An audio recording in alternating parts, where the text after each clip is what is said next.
Assalamualaikum warahmatullahi wabarakatuh. Ya, selamat pagi anak-anak. Gimana kabarnya hari ini? Sehat semuanya? Ya, baik sebelum kita mulai pembelajaran hari ini, kita berdoa terlebih dahulu nih. Dipersilahkan KM-nya Didan untuk memimpin doa. Silakan Didan. Sebelum kita mulai pembelajaran, marilah kita berdoa dengan kepercayaan masing-masing. Berdoa dimulai. Nah, selanjutnya ini link yang absensi hari ini saya kirimkan via WhatsApp ya. Nanti silakan kalian isi absensi kalian melalui Google Form ya. Tapi sampai dia isi di Google Form, saya juga mau cek kehadiran kalian via Gmail ini. Selanjutnya kita flashback dulu nih, kita mengingat sang mantan kemarin. Kita belajar tentang permutasi dan kombinasi, gitu kan ya. Nah, sekarang ada yang masih ingat nggak tentang permutasi dan kombinasi itu seperti apa sih yang kalian pelajari kemarin itu? Oke, ya, itu berarti langsung ke perbedaannya ya. Oke, terima kasih. Jadi kemarin itu kita belajar tentang permutasi dan kombinasi, gitu kan ya. Kalau tadi yang disampaikan oleh Mai itu adalah perbedaannya, yang membedakan antara permutasi dan kombinasi, gitu kan ya. Kalau permutasi itu melihat dari urutannya, dari posisinya, gitu kan ya. Kalau misalkan kombinasi itu tidak melihat dari urutan, gitu kan ya. Nah, jadi kalau misalkan permutasi itu, kalau misalkan A dengan B, itu beda ceritanya dengan B dan A. Ya, tapi kalau kombinasi A dengan B dengan A itu sama saja. Ya, hari ini kita akan belajar mengenai ruang sampel. Nah, sedikit saja nih saya sampaikan mengenai ruang sampel. Jadi ruang sampel itu adalah himpunan semua kejadian. Ya, nah jadi kejadian-kejadian yang mungkin terjadi itu dirangkum dalam ruang sampel. Dan pasti kalian pun juga pernah belajar tentang himpunan kan ya. Nah, ruang sampel ini tidak jauh bedanya dengan himpunan tersebut seperti itu ya. Ada himpunan, ada anggota himpunan. Dalam ruang sampel pun juga sama. Ada ruang sampel, ada titik sampel seperti itu. Nanti dari pembelajaran kita hari ini mengenai ruang sampel, diharapkan kalian bisa menemukan ruang sampel suatu kejadian, gitu kan ya. Nah, selain itu kalian pun juga diharapkan bisa menyusun langkah-langkah penyelesaian masalahnya, dan kalian pun juga diharapkan bisa mampu memecahkan permasalahan yang berhubungan dengan ruang sampel tersebut ya. Nah, pembelajaran kita modelnya sama seperti yang kemarin, kita masih tetap menggunakan problem based learning. Artinya nanti saya akan memberikan suatu permasalahan, suatu persoalan kepada kalian yang nanti kalian perlu diselesaikan, perlu dijawab dengan cara diskusi dan tanya dan jawab ya, seperti itu. Nah, ya berkelompok kemarin kita kesepakatan dan alhamdulillah bisa terlaksana juga meskipun situasi sedang pandemi seperti sekarang ini ya. Kemarin kita satu kelompok itu ada yang 5, ada yang 6 kayak gitu. Sekarang kita pecah menjadi 3 kelompok ya, ada yang 3 dan ada yang 4 ya, kayak gitu. Nah, ini LKPD saya bagikan dalam link ini, sudah saya sharekan di grup kita ya, grup WA ya, seperti itu. Sudah dapat kan ya? Sudah dapat LKPD-nya?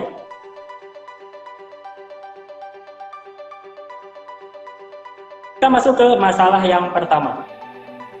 Nah, seperti ini. Masalah yang pertama kayak gini. Pernahkah kalian bermain ludo atau ular tangga atau apa sih yang permainan yang apa gitu? Yang ke negara-negara kayak gitu, retro atau apa sih, saya lupa lagi namanya ya. Kalau misalkan kalian bermain ludo, ular tangga atau permainan yang tadi saya sebutkan ya, itu pasti menggunakan dadu ya kan. Nah, apa sih yang kalian ketahui mengenai dadu tersebut? Ada yang tahu nggak? Kita masuk ke masalah yang kedua nih. Nah, untuk masalah yang kedua, coba nih kita perhatikan soalnya. Nah, ini masalah yang kedua ini itu ada di LKPD. ya.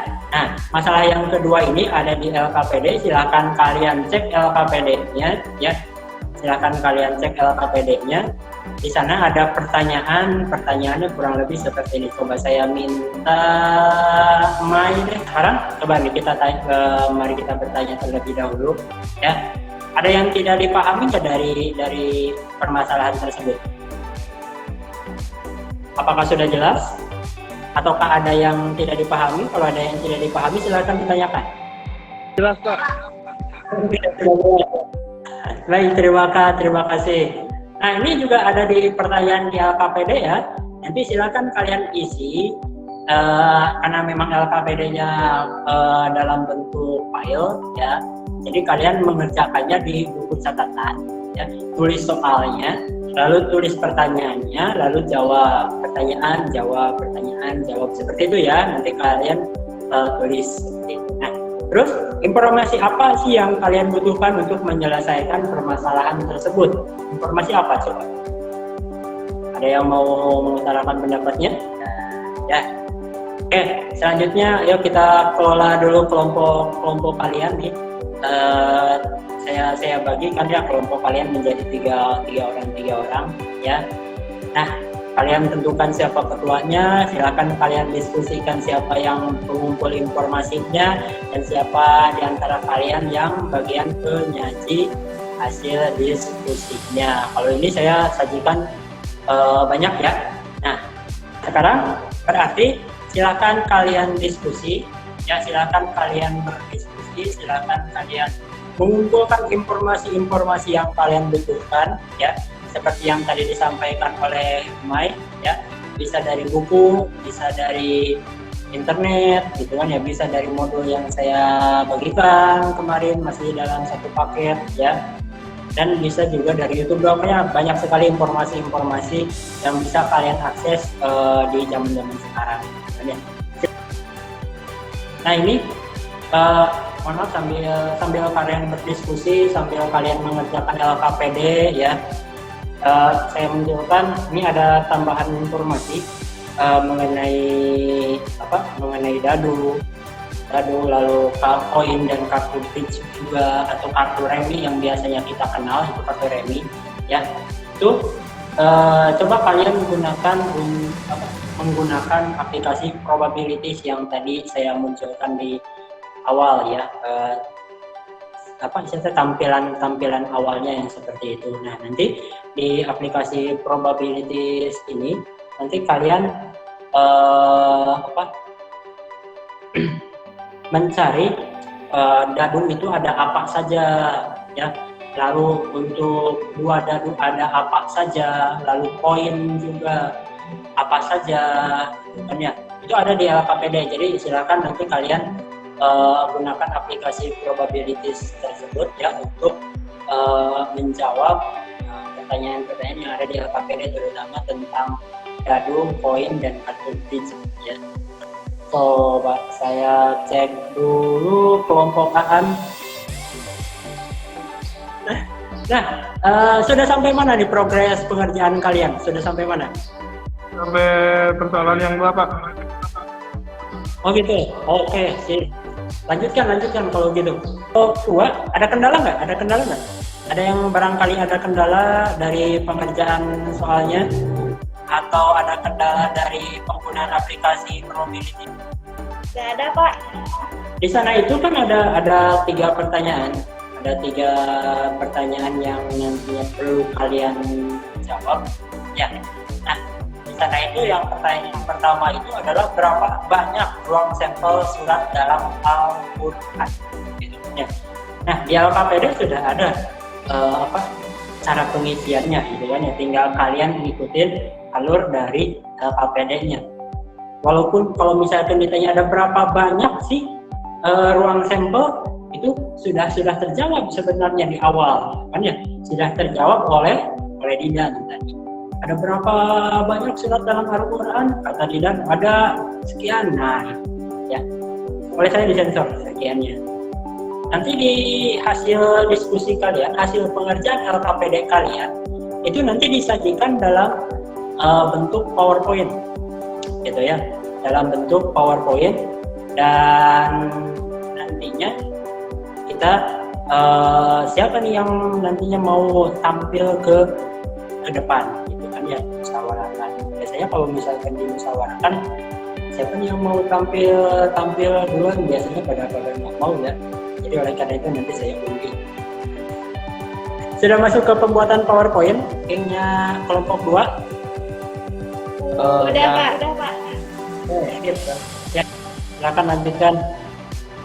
Kalau misalkan sudah, coba nih kita ini dulu, siapa yang akan tampil siapa yang akan menampilkan presentasinya ya. Kalau misalkan saya tanya siapa, kayak tadi ketika saya nanya siapa yang mau menjawab, agak susah ya. Kita undi saja lah. Masalah dalam LKPD yang tadi saya bacakan kembali soalnya. Seorang guru PAI hendak menguji siswanya mengenai hafalan Al-Quran. Guru tersebut meminta siswa tersebut untuk memilih salah satu surat yang nama suratnya tidak berawalan al. Siswa diminta untuk membacanya sampai tuntas dengan waktu tiap siswa maksimal 5 menit. Temukan nama surat yang dapat dipilih siswa tersebut. Ya, lanjut. Ruang sampel adalah semua nama surat dari Al-Fatihah sampai Anas sehingga N.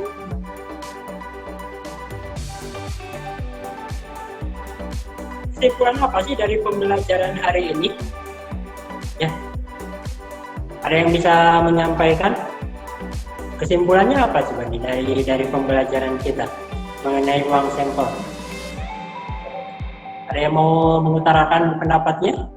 Nah, jadi himpunan